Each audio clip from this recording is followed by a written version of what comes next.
Let's move on to negative gearing. On the weekend, you said that Labor's negative gearing and capital gains policies would take a sledgehammer to property prices. Where's your modelling for that? Well, there has been modelling published earlier actually it was given to the Labor Party last year, in fact, by BAS Shrapnel. And is that the modelling you're relying on when you say that? But let me, Leigh, this is a matter of common sense. Around a third of the buyers for residential property currently are investors. What Labor is proposing will take all or almost all of them out of the market. Now, if the residential property market is soft now, and it is declining in many cities, and in Perth, for example, it's been declining for several years. If you take a third of the buyers out of the market, values will fall. That's common sense. But you're saying, I'll come back to the common sense point in a moment, but you're saying it would take almost all of them out of the market. If you look at what's happened around the world, or what happens around the world, in countries that have far less generous capital gains tax policies than in Australia, far less generous negative gearing policies, they have vibrant property investment markets. Well, that's not actually entirely accurate, Leigh, if I can just pick you up on a couple of things.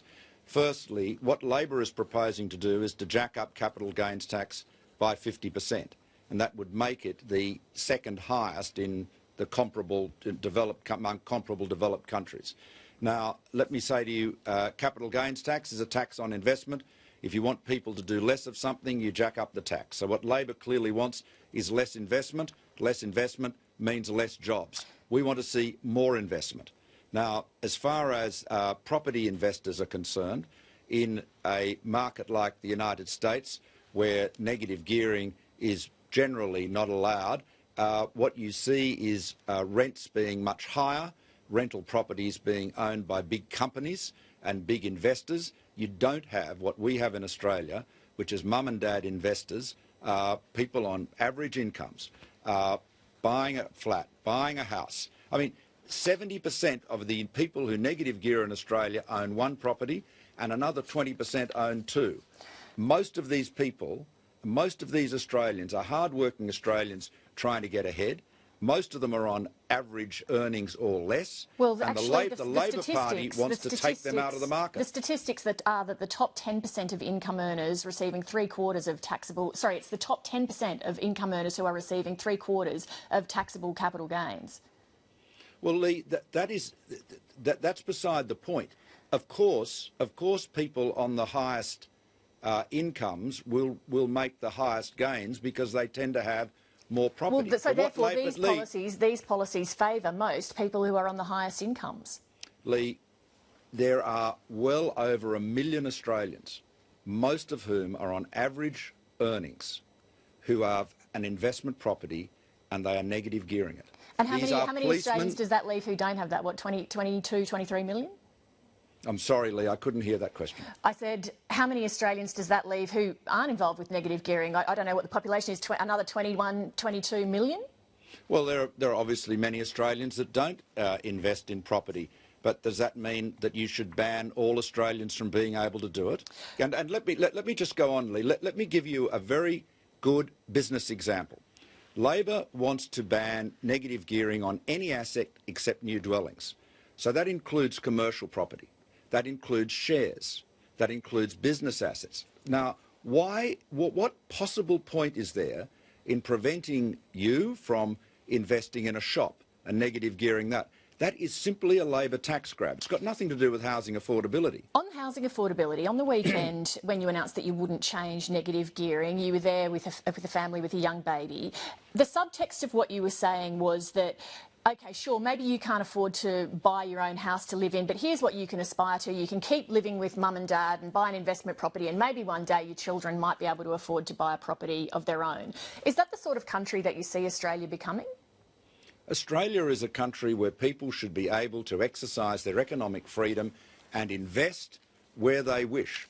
Negative gearing, the ability to offset interest expenses from an income-earning investment against your personal income, that has been part of our tax law since 1915. It's 101 years old. It is not a tax break, it is a standard concession.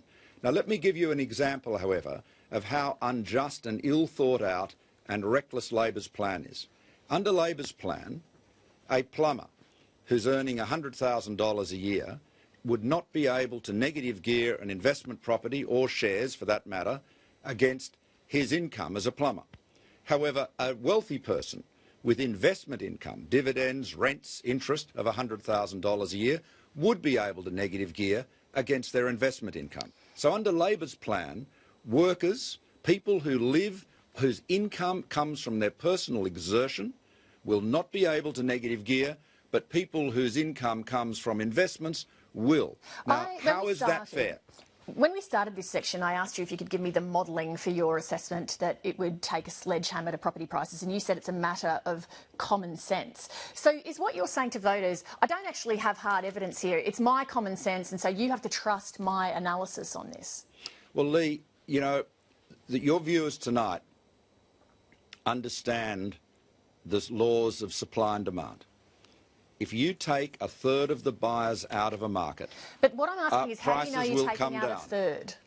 Pardon? Where's your modelling for the fact that you're taking out a third? Well, again, it's a fact. We know but that you've said a third. That's very specific. What are you relying on for that? Well, if you'll let me finish, I'll give you the answer.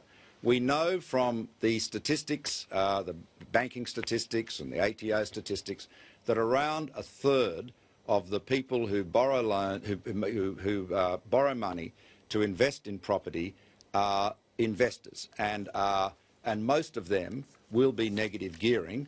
And I might say, even if they were positively geared, even if the rent of the property they were buying was higher than their interest, if under Labor's plan, they would run the risk, if for whatever reason they incurred a net rental loss, perhaps the tenant stopped paying rent or the property was vacant or it needed expensive repairs, if for whatever reason they suffered a net rental loss, they'd have to cover it out of their after-tax income. So that is a very big risk. So we can say very confidently that under Labor's plan, all or almost all of those investors, personal investors who are borrowing money to buy investment property, would not take that risk because the consequence, obviously, the expense of having to offset your net rental loss against your own income is very high. Now, if you believe, Leigh, that you can take a third of the buyers out of the market or up to a third of the buyers out of the market